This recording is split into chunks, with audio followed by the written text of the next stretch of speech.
Hey, fifth graders. So today we're going to compare decimals and fractions using number lines. So you'll see some number lines like this.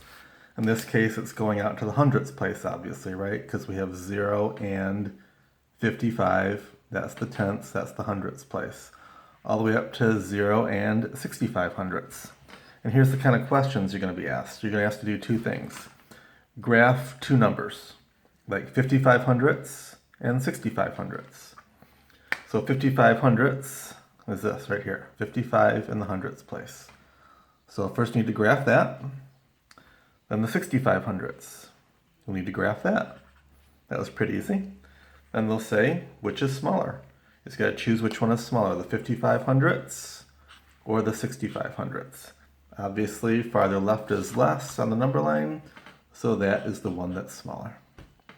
Doesn't seem so bad, does it? Here's another example of what you might see today. This has to graph 68 hundredths and 0.75, which is 75 hundredths. So you graph them. 68 hundredths, 75 hundredths. This time instead of saying which is closer, which is greater, say which is closer to 0.75. Obviously 0.75 is closer to 0.75. Okay. And you'll see a problem that might look like this. Graph 9.4 and 9 1/10. 9.4 is 9 4/10. We learned how to do that yesterday, so that's right there. 9 1/10 is right there.